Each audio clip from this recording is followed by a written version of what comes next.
ಉದಯ್ ಮತ್ತೆ ಪ್ರಭಾಸ್ ಚಿಂತಾದ್ರಿ ಪೇಟೆ ಪಟ್ಟಣದಲ್ಲಿ ನದಿ ಸ್ವಚ್ಛತಾ ಆಂದೋಲನವನ್ನು ಪ್ರಾರಂಭಿಸಿದರು. ನದಿಯ ತೀರದಲ್ಲಿ ವಾಸಿಸುತ್ತಿರುವ ಜನರು ಅವರೊಂದಿಗೆ ಕೈಜೋಡಿಸಿದರು. ಅಲ್ಲಿ ಕಸವನ್ನು ಸರಿಯಾಗಿ ಸಂಗ್ರಹಿಸಿರಲಿಲ್ಲ. ಯಾರೂ ಉದ್ದೇಶಪೂರ್ವಕವಾಗಿ ನದಿಯನ್ನು ಕಲುಷಿತಗೊಳಿಸಲು ಬಯಸಲಿಲ್ಲ. ಇಂತಹ ಬೃಹತ್ ನದಿಯನ್ನು ನಾವು ಹೇಗೆ ಸ್ವಚ್ಛಗೊಳಿಸಬಹುದು? ಅದರಲ್ಲಿ ತುಂಬಾ ಕಸವಿದೆ. ನಾವು ಆ ಎಲ್ಲಾ ಕಸವನ್ನು ಕೈಯಿಂದ ತೆಗೆಯಲು ಹೇಗೆ ಸಾಧ್ಯ? ಮೀನು? ಏನ್ ಮೀನು? ನಾವು ಮೀನ್ ಹಿಡಿಯಲು ಬಲೆ ಬಳಸ್ತೀವಿ ಅಲ್ವೇ? ಅದೇ ಮೀನ್ ಹಿಡಿಯುವ ಬಲೆಯಿಂದ ನಾವು ನದಿಯಲ್ಲಿನ ಪ್ಲಾಸ್ಟಿಕ್ ಅನ್ನ ಯಾಕೆ ತೆಗಿಬಾರ್ದು? ಆದ್ರೆ ಬಲೆಗಳಲ್ಲಿ ಕಸ ತೆಗೆಯುವಾಗ ಇನ್ನೂ ಸಣ್ಣದಾದ ಕಸ ತುಂಡುಗಳು ನದಿಯಲ್ಲೇ ಉಳಿದ್ಬಿಡುತ್ತೆ. ಓ ಅಣ್ಣ, ಹಲವಾರು ಬಲೆಗಳನ್ನ ಸೇರ್ಸಿ ನಾವು ಬಲೆ ಇನ್ನೂ ತೆಳುವಾಗಿಸ್ಬಹುದು. ಅದಕ್ಕೆ ಹಗ್ಗಗಳನ್ನ ಜೋಡಿಸ್ಬೋದು. ಒಮ್ಮೆ ಪ್ರಯತ್ನಿಸ್ ನೋಡೋಣ. ಸರಿ, ಇದು ಒಂದು ಯೋಗ್ಯವಾದ ದಾರಿಯಾಗಿದೆ. ಆದ್ರೆ ನಾವು ಸಂಗ್ರಹಿಸೋ ಕಸದ ಕತೆ ಏನು? ಅದು ಎಲ್ಲಿಗೆ ಹೋಗುತ್ತೆ? ಜೊತೆಗೆ ಮತ್ತೊಂದು ವಿಷಯ, ನದಿಯು ಸಮುದ್ರನ ಸೇರೋ ಜಾಗದಲ್ಲಿ ಮರಳಿನ ದಿಣ್ಣೆ ಇದೆ. ನೀರು ಸರಿಯಾಗಿ ಹರಿಯದ ಕಾರಣ ಮರಳು ಸಂಗ್ರಹಗೊಂಡಿದೆ. ಅದ್ರ ಬಗ್ಗೆ ನಾವ್ ಏನ್ ಮಾಡ್ಬೋದು? ಅದು ಸರ್ಕಾರದ ಜವಾಬ್ದಾರಿ ಅಲ್ವಾ? ಮೇಡಮ್, ನಮ್ಮಲ್ಲಿ 3 ವಿನಂತಿಗಳಿವೆ. ದಯವಿಟ್ಟು ತಿಳಿಸಿ. ಮೊದಲನೇದಾಗಿ, ನಮ್ಮ ಮನೆಗಳು ಕೋವಂ ನದಿ ಬಳಿ ಇವೆ. ಅಲ್ಲಿನ ಕಸದ ಸಂಗ್ರಹಣೆಗಾಗಿ ವ್ಯವಸ್ಥೆ ಮಾಡುವಂತೆ ನಾವು ವಿನಂತಿಸ್ತೀವಿ. ಆ ಕಸನ ಸಂಗ್ರಹಿಸದೇ ಇದ್ರೆ ಇನ್ನೂ ಹೆಚ್ಚಿನ ಜನರು ಕಸನ ನದಿಗೆ ಎಸೀತಾನೇ ಇರ್ತಾರೆ. ಅಲ್ಲಿ ಎಷ್ಟು ಮನೆಗಳಿವೆ? ಸರಿ, ಸುಮಾರು 900 ಮನೆಗಳಿವೆ. ಅಷ್ಟೊಂದ್ ಮನೆಗಳ? ಅದಕ್ಕೆ ಸಿಬ್ಬಂದಿ ಮತ್ತೆ ವಾಹನಗಳನ್ನ ವ್ಯವಸ್ಥೆ ಮಾಡೋದಕ್ಕೆ ಸ್ವಲ್ಪ ಸಮಯ ಬೇಕಾಗತ್ತೆ. ಆದ್ರೆ ನದಿಯ ಬಳಿ ರಸ್ತೆಯುದ್ದಕ್ಕೂ ಪ್ರತಿ 500 ಮೀಟರ್ಗೆ ಒಂದರಂತೆ ದೊಡ್ಡ ಕಸದ ತೊಟ್ಟಿಗಳನ್ನ ಇಡೋದಕ್ಕೆ ವ್ಯವಸ್ಥೆ ನಾನು ಮಾಡ್ತೀನಿ. ನೀವೆಲ್ರೂ ನಿಮ್ಮ ಕಸನ ಅದರಲ್ಲಿ ಹಾಕಿದ್ರೆ ಆ ಕಸನ ಎತ್ಕೊಂಡು ಹೋಗಿ ಸರಿಯಾಗಿ ಸಂಸ್ಕರಿಸಲಾಗುತ್ತದೆ. ಸರಿ, ಇದು ಒಳ್ಳೆ ಉಪಾಯ. ನಿಮ್ಮ 2ನೇ ವಿನಂತಿ ಏನು? ನಮ್ಮ 2ನೇ ವಿನಂತಿ ಏನಂದ್ರೆ, ನಾವೆಲ್ರೂ ಒಟ್ಟಾಗಿ ಸೇರಿ ನದಿನ ಸ್ವಚ್ಛಗೊಳಿಸಲು ಕೆಲಸ ಮಾಡ್ತೀವಿ. ಅದ್ರಿಂದ ಸಂಗ್ರಹಿಸ್ಕೊಂಡ ತ್ಯಾಜ್ಯವನ್ನು ಸರಿಯಾಗಿ ಸಂಸ್ಕರಿಸಬೇಕಂತ ನಾವು ಬಯಸ್ತೇವೆ. ಇದೊಂದು ಅತ್ಯುತ್ತಮವಾದ ಕೆಲಸ.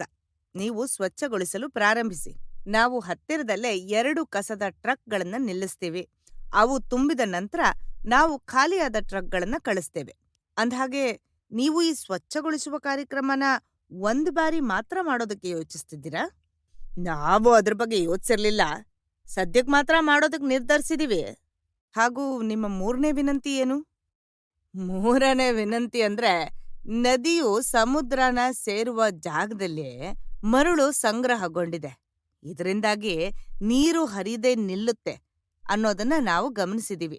ನೀವು ಅದನ್ನ ತೆರವುಗೊಳಿಸುವ ಸಹಾಯ ಮಾಡಿದ್ರೆ ಕೋವಂ ನದಿ ಹೆಚ್ಚು ಸ್ವಚ್ಛವಾಗಿರುತ್ತೆ.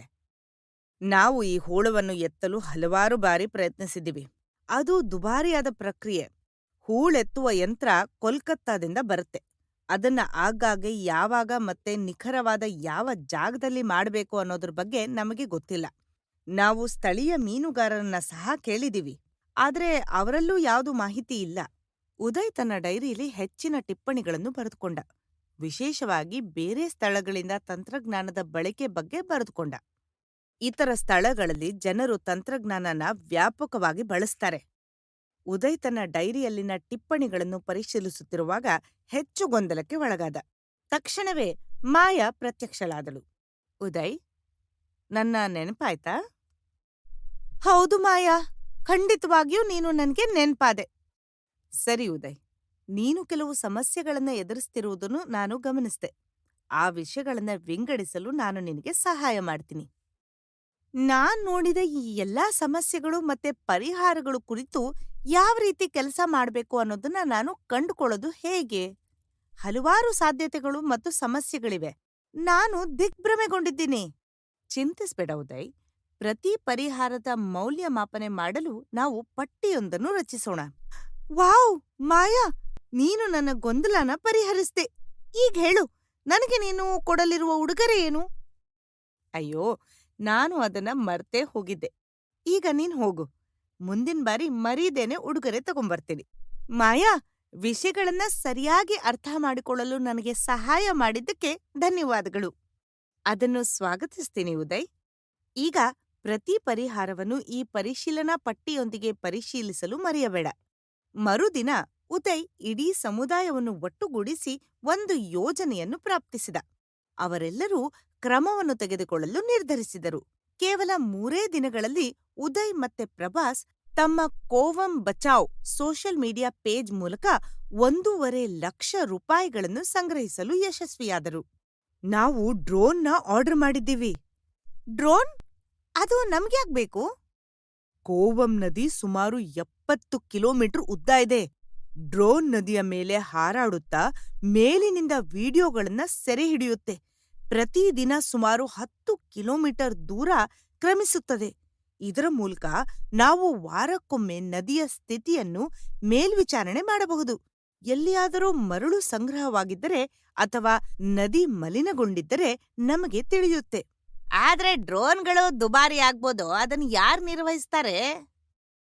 ನಾವು ಒಂದೊಂದಾಗಿ ಅದನ್ನ ನೋಡ್ಕೊಳ್ತೀವಿ. ಡ್ರೋನ್ ಬೆಲೆ 1.5 ಇಂದ 2 ಲಕ್ಷದವರೆಗೆ ಆಗ್ಬೋದು. ಪ್ರಭಾಸ್ ಮತ್ತೆ ನಾನು ಚೆನ್ನೈ ಆನ್ಲೈನ್ ಅಭಿಯಾನ ನಡೆಸುತ್ತೇವೆ. ನಗರದಲ್ಲಿಯೇ ನಾವು ಸಾಕಷ್ಟು ಹಣನ ಸಂಗ್ರಹಿಸಬಹುದು ಅಂತ ನಮ್ಗೆ ನಂಬಿಕೆ ಇದೆ. ಡ್ರೋನ್ನ ನಿರ್ವಹಿಸುವ ಕುರಿತು ಹೇಳುವುದಾದ್ರೆ, ನಗರಸಭೆ ಸಿಬ್ಬಂದಿ ಅದನ್ನ ಮಾಡಬಹುದು. ಪ್ರತಿದಿನ ಸುಮಾರು ಅರ್ಧ ಗಂಟೆ ಡ್ರೋನ್ ಹಾರಿಸಲು ನಾವು ಒಬ್ಬ ವ್ಯಕ್ತಿಯನ್ನು ನೇಮಿಸ್ತೀವಿ. ಹೀಗೆ ನಾವು ಕೋವಂ ನದಿನ ಸ್ವಚ್ಛವಾಗಿ ಇರಿಸ್ತೇವೆ. ಇದರಿಂದ ನಮ್ಮ ನಗರವು ಉತ್ತಮ ಖ್ಯಾತಿಯನ್ನು ಪಡೆಯುತ್ತೆ. ಹಾಗೂ ಮೂರನೇದಾಗಿ ನಾವು ನದಿಲಿ ವಾರಕ್ಕೊಮ್ಮೆ ಸ್ವಚ್ಛತಾ ಕಾರ್ಯ ನಡೆಸೋದನ್ನ ಮುಂದುವರಿಸ್ತೇವೆ. ಇಡೀ ನದಿನಲ್ಲ, ಡ್ರೋನ್ ಮಾಲಿನ್ಯವನ್ನ ಗುರುತಿಸಿದ ಸ್ಥಳದಲ್ಲಿ ಮಾತ್ರ. ಕೋವಂ ನದಿ ಅನೇಕ ವರ್ಷಗಳಿಂದ ಕಲುಷಿತಗೊಂಡಿದೆ. ಅದನ್ನ ಸಂಪೂರ್ಣವಾಗಿ ಸ್ವಚ್ಛಗೊಳಿಸೋದಕ್ಕೆ ಸ್ವಲ್ಪ ಸಮಯ ಬೇಕು. ಮಗು, ನಾವೆಲ್ಲರೂ ನಿನ್ ಜೊತೆ ಇದ್ದೀವಿ.